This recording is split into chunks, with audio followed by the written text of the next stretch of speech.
say me ko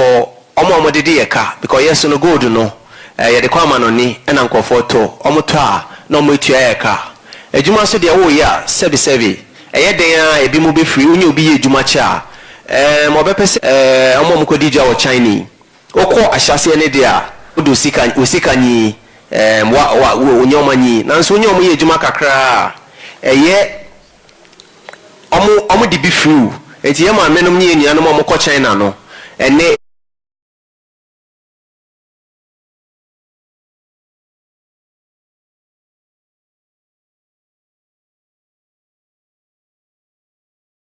edimu bebre omo wa ha na Chinese phone se ne nyoma ne mo omo to wia na omo ekokotua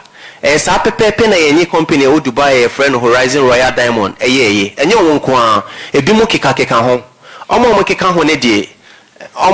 omo nyi echinjeje bia omo age penye se omo betua yeka nanso Horizon for ne de mekodu Dubai no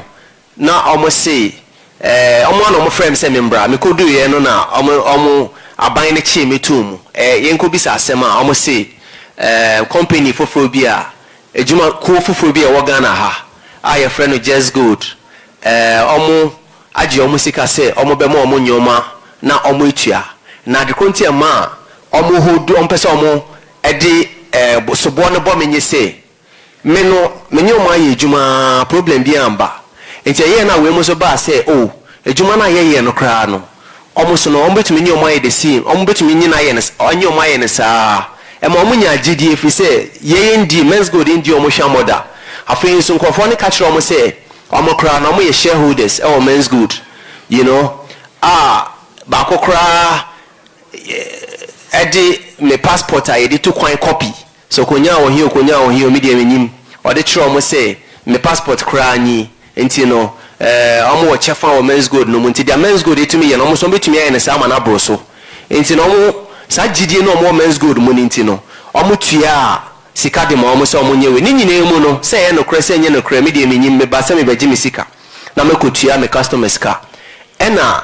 omo chi me de tumu nanso nyame adom Ghana anemusini a owo eye UAE Dubai ebo ne homode ma me consular services kakra ye fa lawyer for edisem kakra nyimpa ebo saa ma nyame adom under Islamic law no obi anyim say Islamic law de oho mu kitu ebi kra na emra ne be chill nyame adaro mantino first court I can say me hu nyimu ekwan bia so you know ntino nkofo no so see adekonti omuntua mesika ma menye say meme kankofo no ho na men's good kankofo no ho ti omo se me hu nyimu kwan bia so ntine santi no na akoba say se wo sisi ntina wontua dia ene na wo se wutua ne sika na wode no e de ma no nkofo no se omuntua omo ho ase e company no omo de call appeals court no so no yekrokro musa anyimpa ebo mompa ebo nkakra appeals court so no omo ye 3 judges na omo ti panel no omo ti bench no so omo hwemu ekokan ye omo so de betu dwa ekasi so se enokre enya ade a me ho asem no ebu edi medifo ewo mu enti no na ekoba se efiri ho no na nke wo se megisika no na mede ba Ghana nanso no na yewo ohaw ana difficulty kakra eye to the effect say account kra po e wo se sika no betom no de si enti no aban so no menji ni say ye betumi de sobo abono because no na eye ne say se be ejuma no cause na amaima no omo eye demonstrating omo ye oyetre enti na wo so no so no de ne nansi form na law and order anko breaki nti amane de nsa toto ye njapade ani account ni nyomanyoma so enti no me wie na wo se megiska no ye account so no ye de emba ye freeze ana say ya block account na sika ntumi mbetom na ye asset so a ebia se wo se tonton bi crap na editu a ana omo aka mo wiase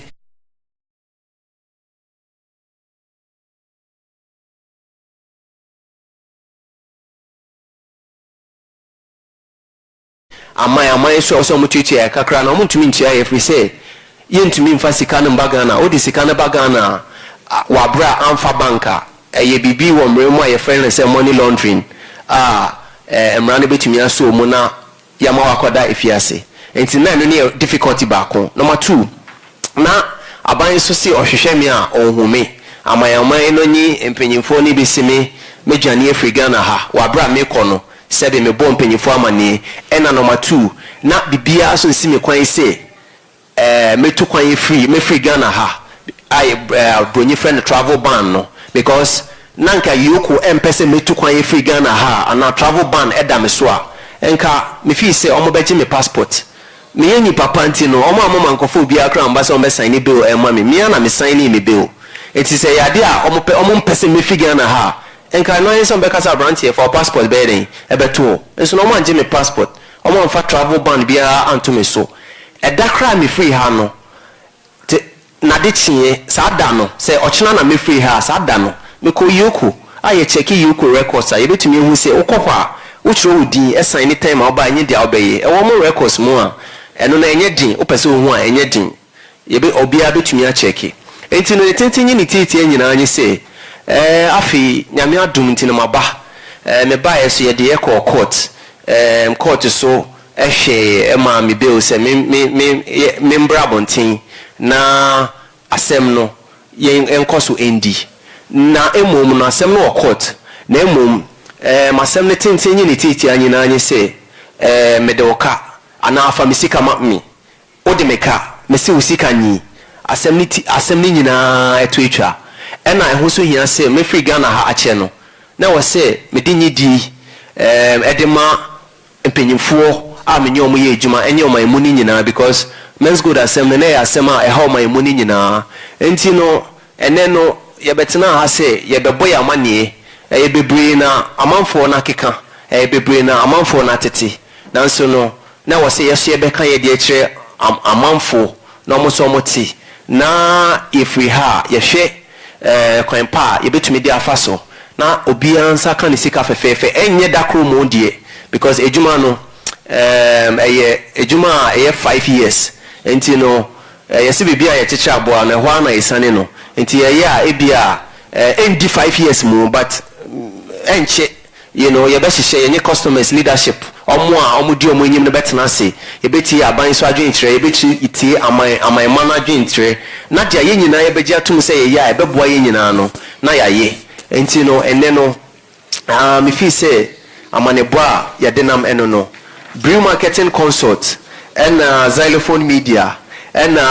your companies are a keka ho nyina no and also no yes emrepemu no se tia customers ne kawia ye bema and so afa ntuma pefra and our fees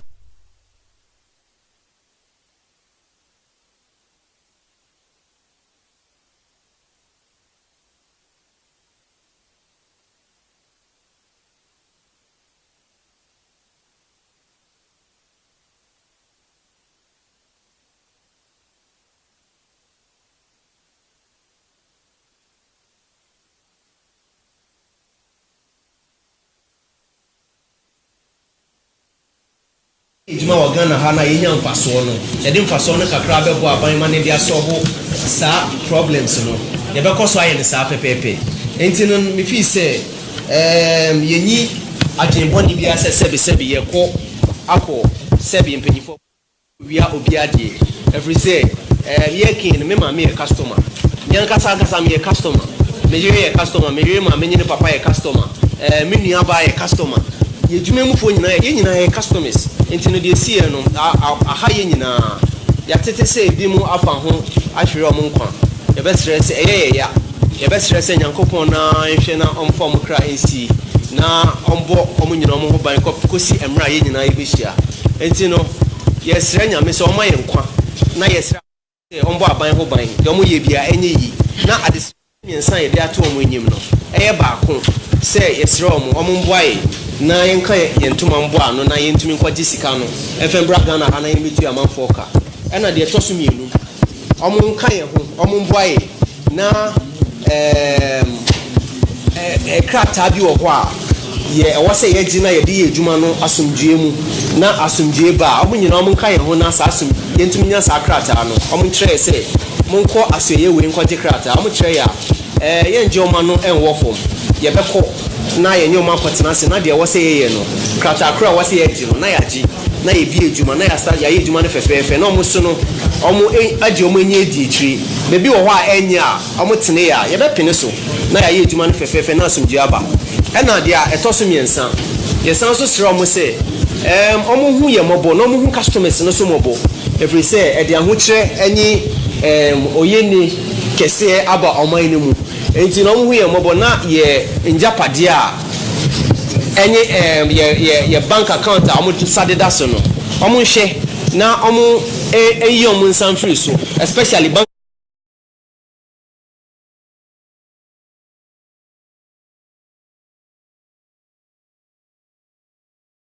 account no because ɔmo mbie bank account na yɛntumi ɛnyɛ ɛmfa sika mba ɔman mu ɛfiri sɛ sɛ wɔmfa sika mfa wo bank account mu na de kɔfa biribiara mmara ɛtia enti ne yɛsrɛ ɔmo sɛ ɛna ngyapadeɛ no so ebia yɛwɔ amanfoɔ dede yɛka yɛbɛgyegye ɛna yɛne ebi mu so akasakasa wɔmpɛ sɛ ɔmo boa yɛ na yɛtu amanfoɔ ka nanso no ebia na ngyapadeɛ no bi wɔ hɔ a yɛbɛpɛ sɛ yɛbɛtɔn na yɛde tu amanfoɔ ka ɛsiane sɛ mpanyinfoɔ sɛ ahokeka nti na yɛgya bɔwerɛ enti ne yɛbɛsrɛ ɔmo sɛ ɔmo hu yɛ mmɔbɔ na ɔmo nyɛ na yɛn nyinaa yɛnsɔfo problem no na asomdwie mbra ɔman no mu enti no mefii sɛ ne tentenyi tietia nyinaa no yɛda amanfoɔ no nyinaa ase